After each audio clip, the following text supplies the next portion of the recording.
Hello. I have the pleasure of speaking to Dr. Marianne Soliman.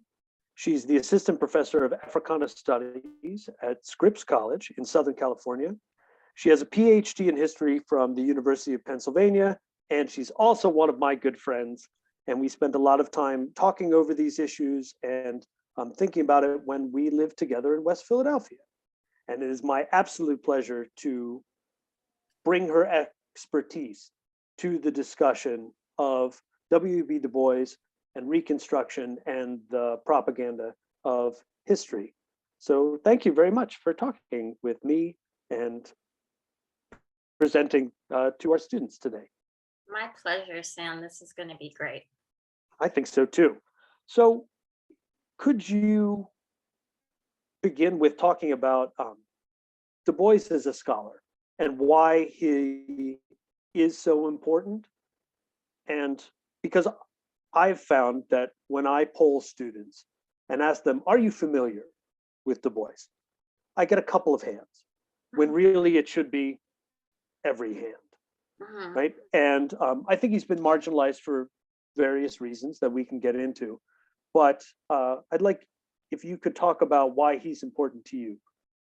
Yeah, I think one of the things is that his long lifespan and prolific writing career lends itself to looking at his work as a way of looking at US history. So he lived for 95 years. He's born in 1868 and he dies the day before the March on Washington, which is what I was working on yesterday, in August of 1963. So his works, when we're taking even just the most famous ones, are 20 years apart. And, he is writing in an interdisciplinary way where, he could be called a founding person in sociology, in history, in certain anthropological research methods, and religious thinking, and social justice scholarship, where he was one of the founders of what became the NAACP. He edits on the side their journal, which is called The Crisis, and it's not an academic journal, but yet he keeps up all of his academic work at the same kind of flow. It's extraordinary how committed he was to his research and writing. And, we would find later on that he, would change his politics at various points. And so that makes him also just an interesting intellectual figure. And so he ends his life as a communist. So, we associate so many ideas with him, some of them even being contradictory to each other. And that's because he saw a lot in terms of US history and world history. And just as a final note, as a scholar in Africana studies, our field is indebted to someone like Du Bois. He's up there. He's, in the top figures because he was already not only thinking of, Africana studies, but he used the term in a work that he was trying to get out there, which is, how there's Encyclopedia Britannica. He wanted an encyclopedia of Africana studies, and he had this huge image and he was, or vision of what this could be. And he was one of these scholars who thought you couldn't understand the Black experience in the United States without that global outlook and looking at the continent of Africa. And that is something that we now think about and do, but he was such a forerunner. So he could be called one of the most important intellectuals of, the 20th century. I mean, I would agree, especially as somebody who myself is working in kind of the anthropology realm. And to see the work that he did with, say, the Philadelphia Negro, to, while he himself was at the University of Pennsylvania, produced this seminal work of anthropology, sociology, only then to not be given a position Right. at Penn, Mhm. right? And that even within, I'm continually inspired by the fact that he just kept going, Yeah. even as he kept being pushed aside by those who were running academic institutions at the time, and how impressive that really was. Yeah. It requires a sense of purpose beyond, one's ego, right? To persevere because you think that what you're writing about matters that much, that setting the record straight on a topic like Reconstruction could be so key to unlocking true Black and human liberation. So it's like, all of those challenges to him were ridiculous, but he took the opportunities, he made the most of it, and he worked very rigorously to get these kinds of histories out.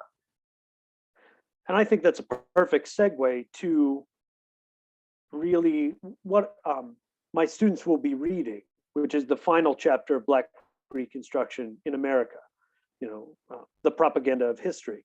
But Black Reconstruction in America is a massive text. Mhm. It's, I always have to tell my students, now you're going to need to go to page 716, right? Why? It's a tremendous piece of scholarship. Why did he want to set the record straight on Reconstruction? Even, in the 20s and 30s, when now we are finding how important it is to understand. I would say, especially in the light of the voting laws that have been passed in Georgia just recently. Why is it important to understand Reconstruction? Why was it important for Du Bois? So, as we were discussing a little bit earlier, he was writing this book in the 1930s, which to him was a second opportunity for, um, solidarity between the Black and white working class of the United States. So he wanted to go back to an earlier episode where he thought, this could have happened and it could have changed history so much that we wouldn't be living in the Jim Crow South in the 1930s, that the economy wouldn't have burst the way that it did. So he saw, sort of the Reconstruction era as the best experiment in democracy, the truest experiment in democracy.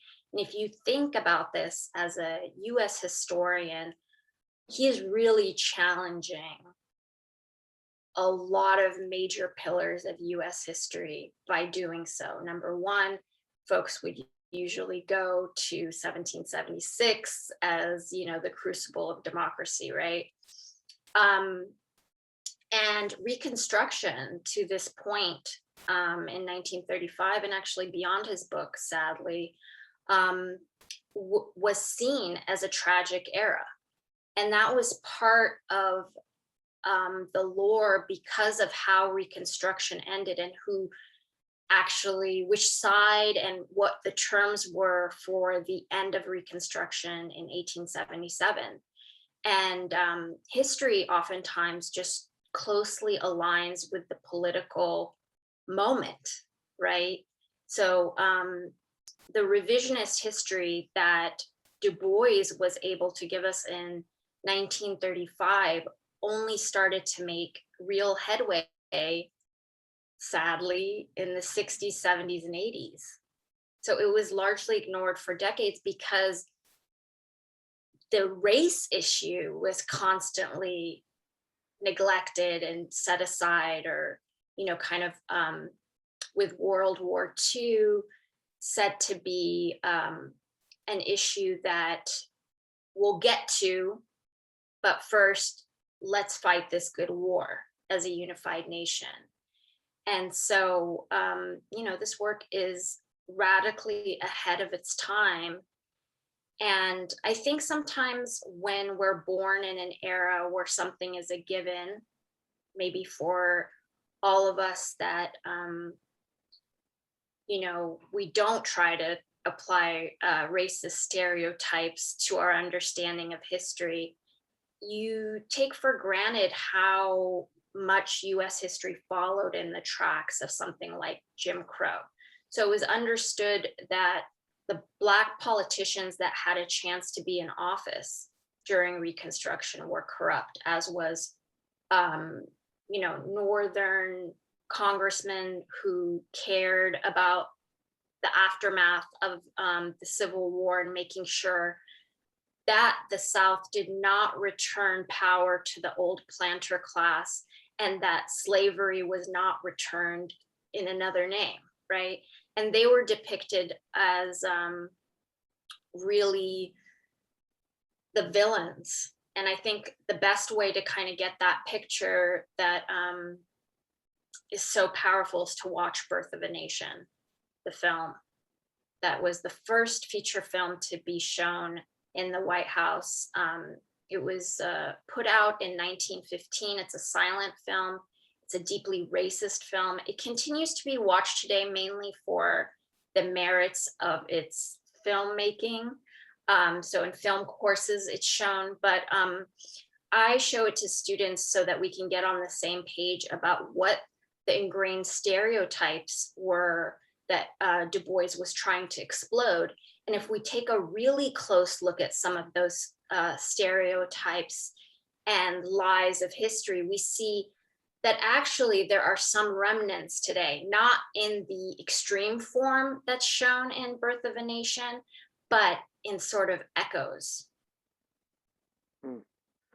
And certainly those echoes I've heard as someone who studies urban education. The idea of fixing urban education, I hear many of those same echoes, right? That from, the depiction of these kids or these families and like why, you'll never be able to fix it. So I definitely, can align with that. Why do you feel like the understanding of Reconstruction is important for us to continue to study? Right. I mean, related to what you just said right now, Du Bois really believed that social justice could have been achieved during Reconstruction. He centers the question of land reform, which in that era would have meant, true and meaningful reparations, correcting all the things that today, when you dig deeper into any social issue in the United States, you see just lurking there the issues of generational wealth and so many things that are decades and decades old in our history.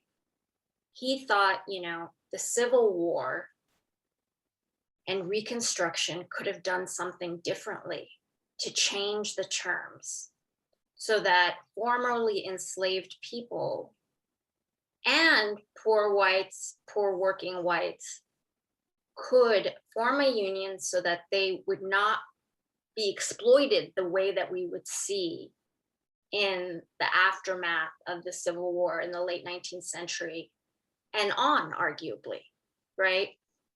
And so he's trying to give us that formula because he's hoping that the 1930s will be another opportunity to do things differently. And for these two classes that are really, or groups that are really exploited in the United States to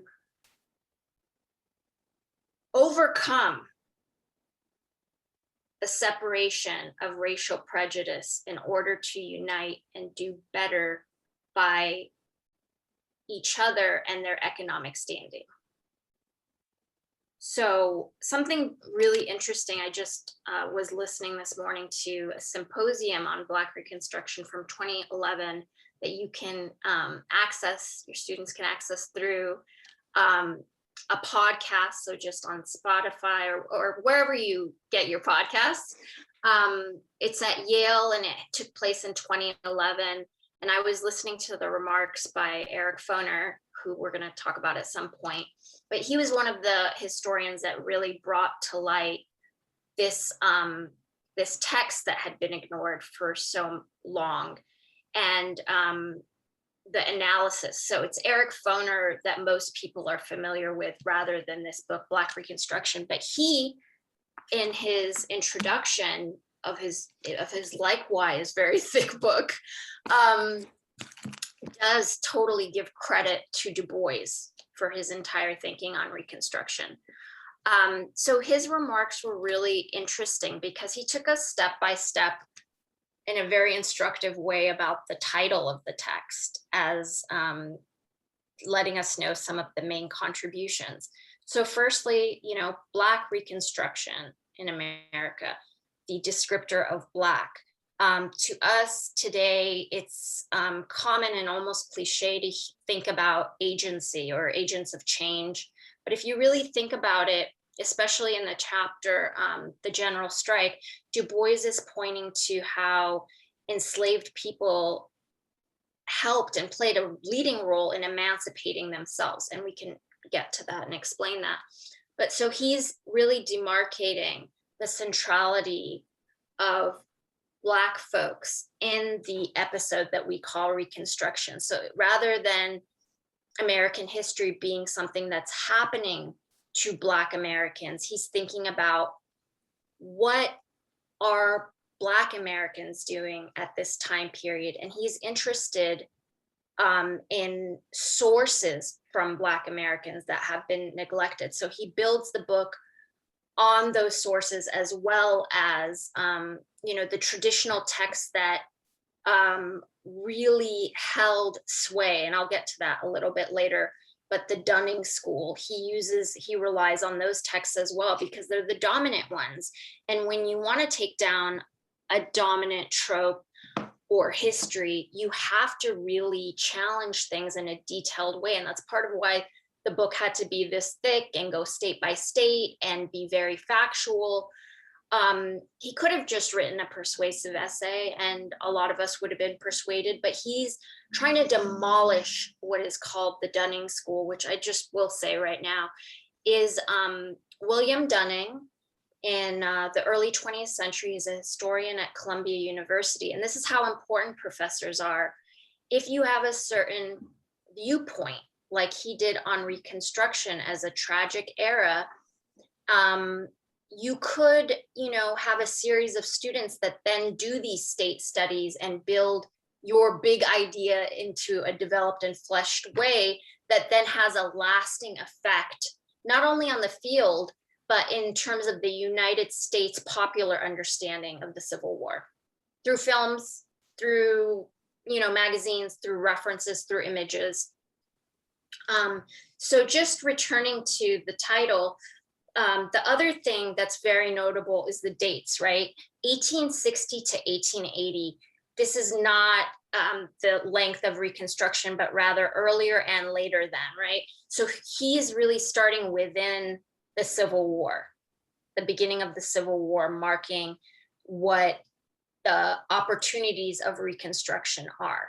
And now, and in subsequent years, once Foner opened this door of understanding this book and going back to it, historians would talk about the land experiments that happened in the Civil War as dress rehearsals for Reconstruction.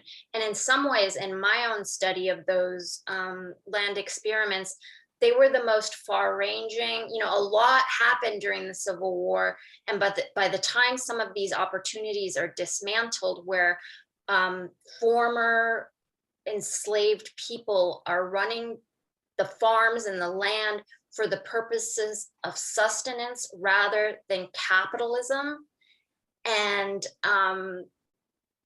for their own good, basically, and really tasting what freedom would be, right?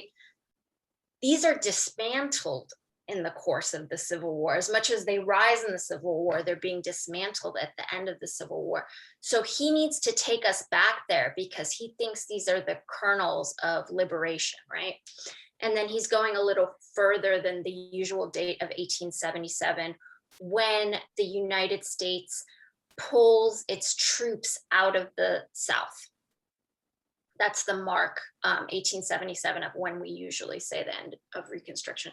So that was just a few things he pointed out. This is Eric Foner, who builds his, analysis of Reconstruction on Du Bois's work that's, 50 years earlier.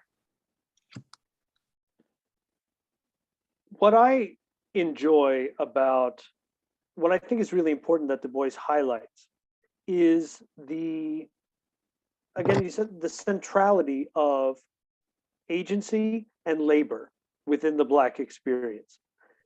The idea,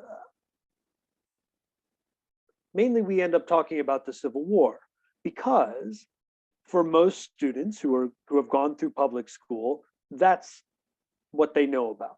So when Du Bois is saying, well, let's consider the position of Black people in the Civil War. On the one side, we have, shiftless, lazy people who just allowed Northern people to come in, Northern Army, and just save them and did nothing. They just reaped the benefits. And on, the other side, like really downplaying the fact that there was a labor strike. Like, people who were enslaved said, we're not working for you anymore. In fact, we're taking our labor and joining the Union Army, whether they want us or not. Because in the beginning, to my knowledge, the Union Army, they didn't necessarily want Black people to be there supporting them. And some of them just hung around long enough and said, look, we're gonna do work for you to help the war effort.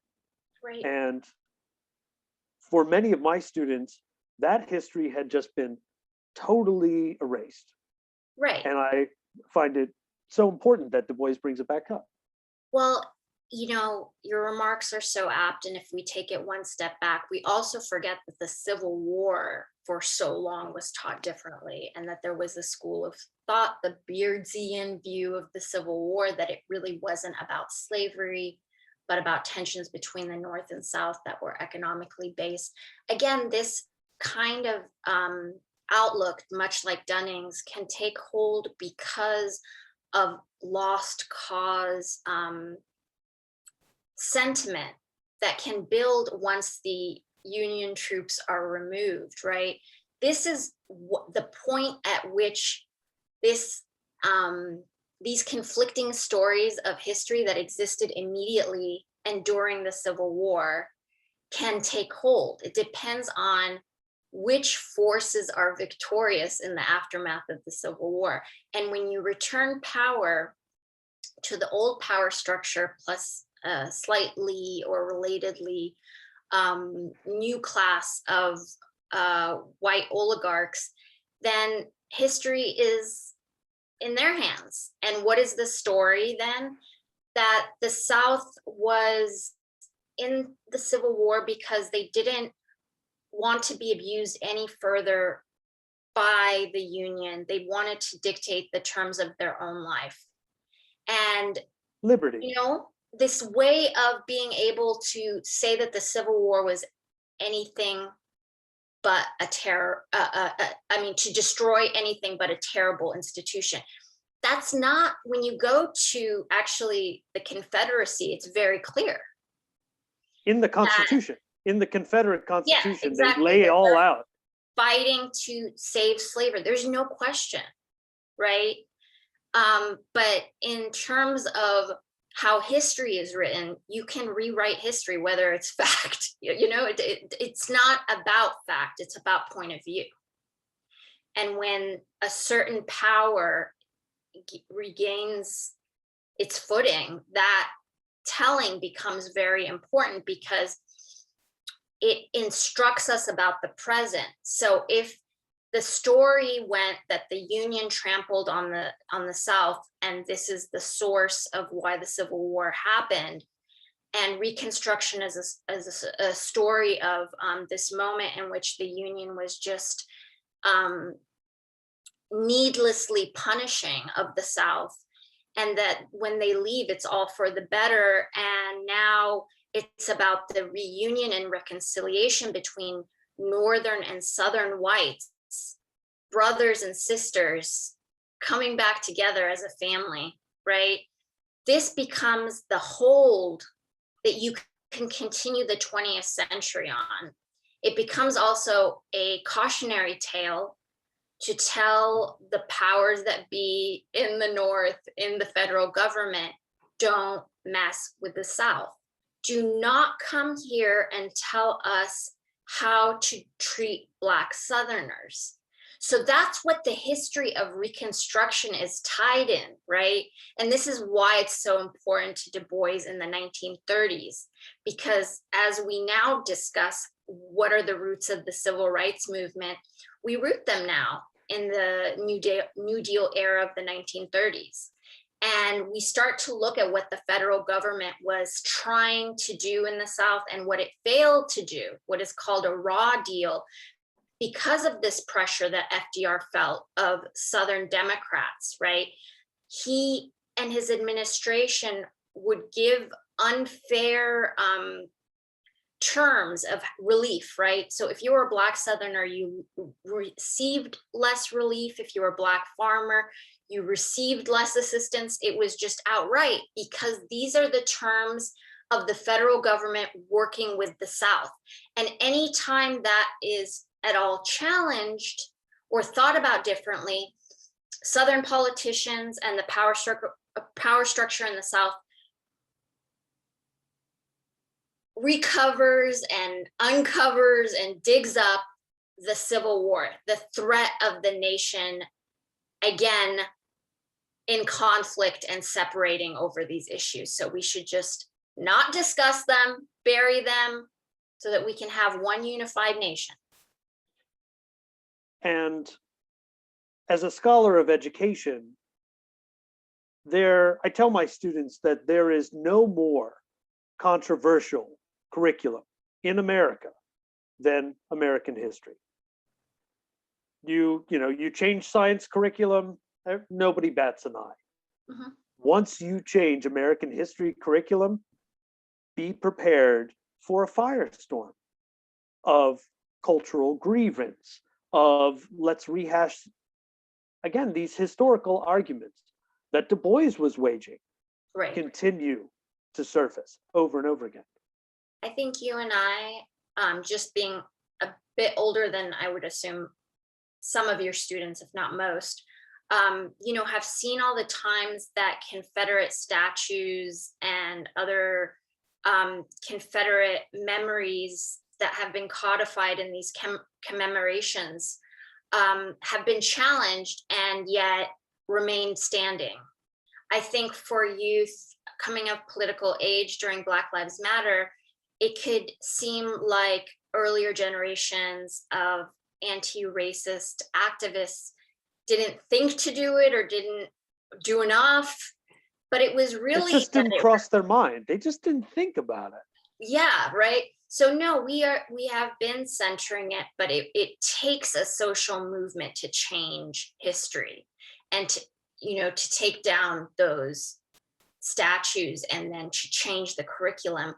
You need something like a Black Lives Matter that's a social movement, right? Not just great intellectual thought, because great intellectual thought like this book can get buried easily. But people in the streets really challenging power structures, really challenging the economy. And you really put it beautifully about how, Du Bois depicted and understood enslaved people in terms of them being workers. He, at this point is writing from a Marxist framework in the 1930s, and he understands that those who toil hold a lot of social power in the ability to withhold their labor. Society comes to a halt. And so he's arguing that once the Civil War broke out, that enslaved people could vote with their feet. It's a different kind of politics, right? Than, being able to go into voting booth. Instead, how you've changed history and current events is by organizing yourselves to go to Union lines and Union camps from your plantations. Therefore, the economy of the South during the Civil War encounters trouble, which is going to contribute to the loss that the Confederacy experiences. And you're right, this was not the plan by Lincoln and the Union administration. They were so reluctant. Why were they reluctant? Because part of how they convinced white Union soldiers to fight in the Civil War was to say that it wasn't about slavery. And that, after the Civil War, we would decide this question as a nation, whether slavery continued or not.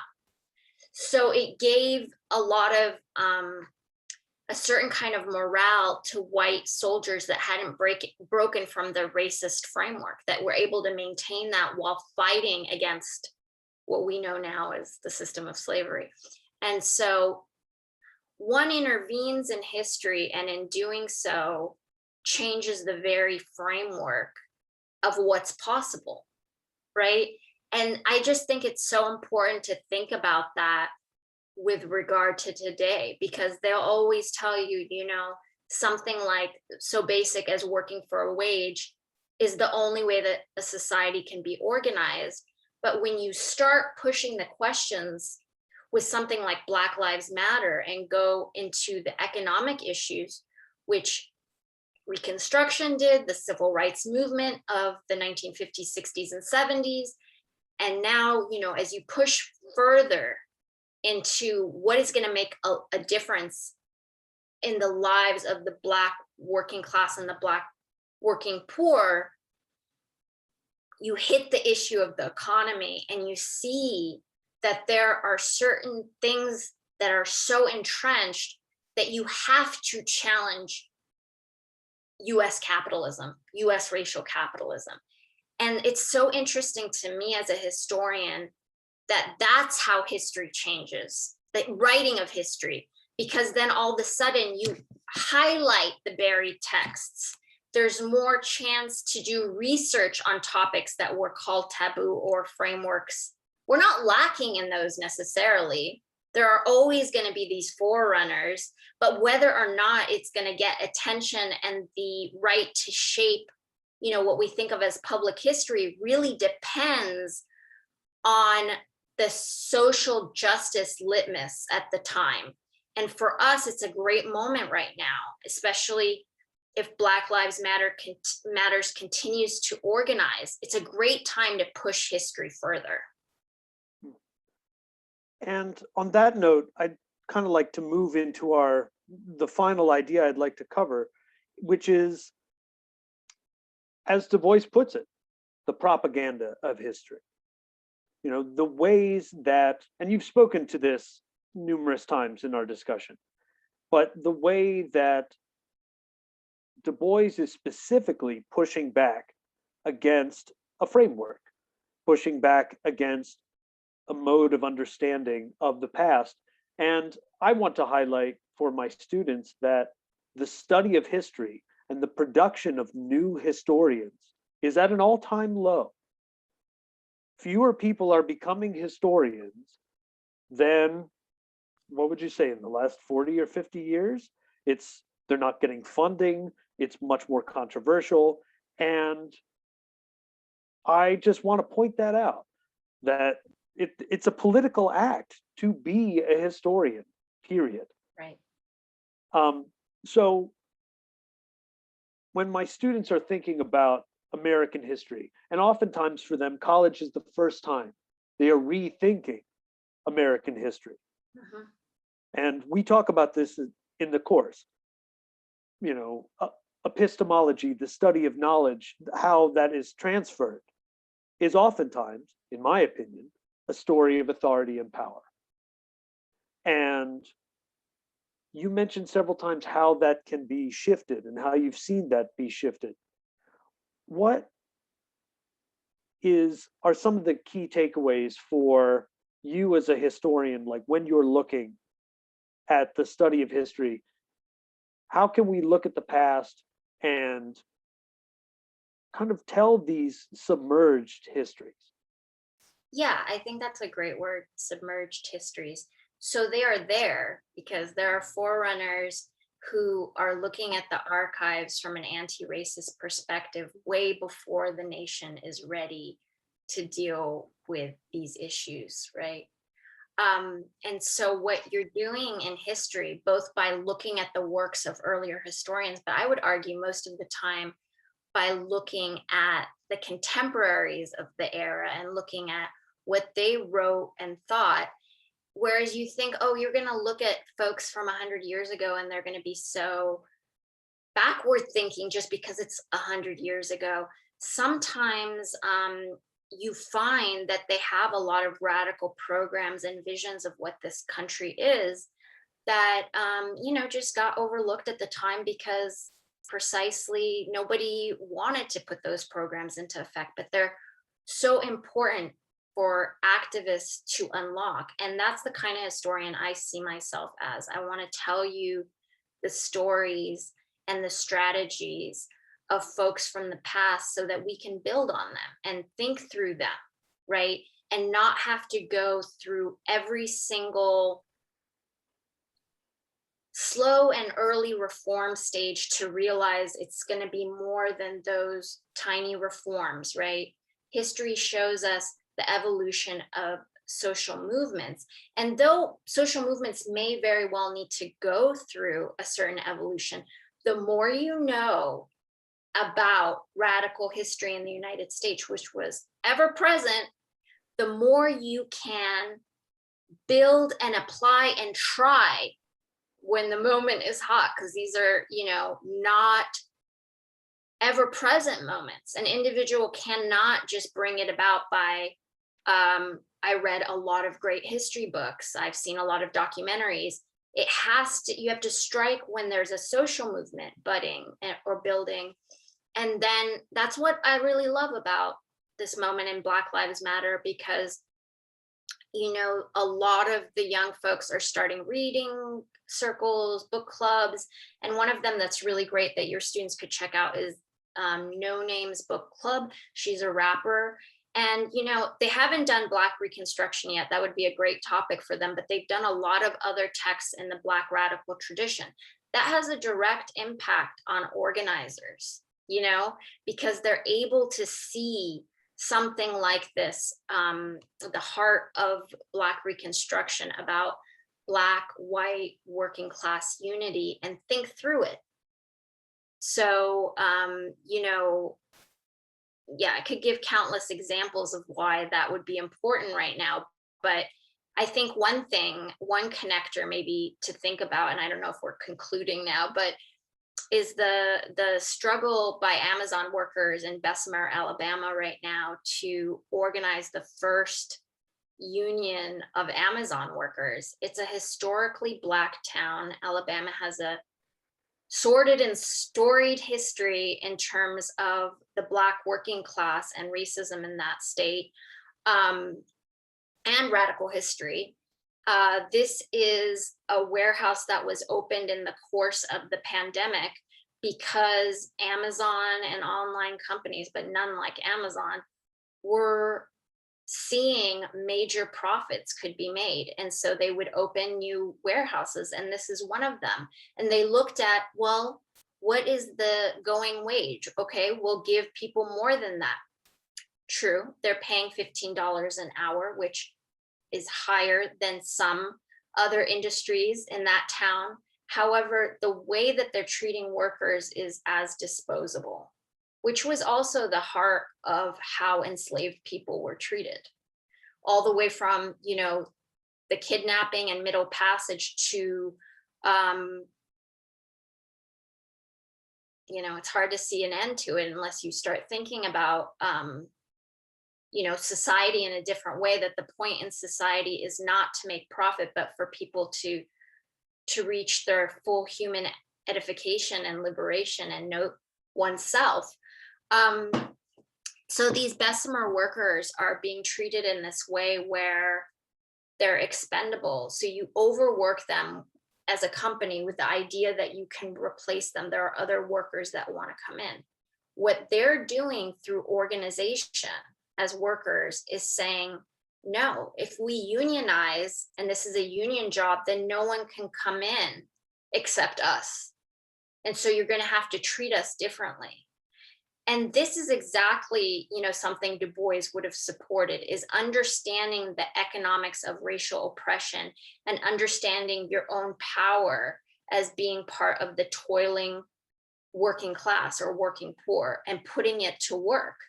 And we'll see whether the Bessemer example can really serve as a model for other Amazon workers in other cities and towns. This is a historically Black town.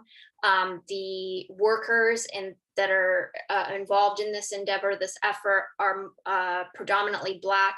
There are other places where it's going to be a multiracial workforce. Are people going to be able to transcend the racial lines that are constantly fired up by the power structure in the United States to keep folks separated? Are those tools and stereotypes and tropes going to work? So you can either see yourself in solidarity with Black history and with Black radicalism today, or you can continue to see us in the same predicament in a lot of ways as we were in after the Civil War. Well, I think that's a great place to end. I appreciate your time. I think this is an excellent discussion. I have your contact information in case any students want to follow up with you, if that's all right with you. Yeah. Point them in your direction. Thank you. Dr. Marianne Soliman, Assistant Professor of Africana Studies at Scripps College. Thank you so much. What a pleasure.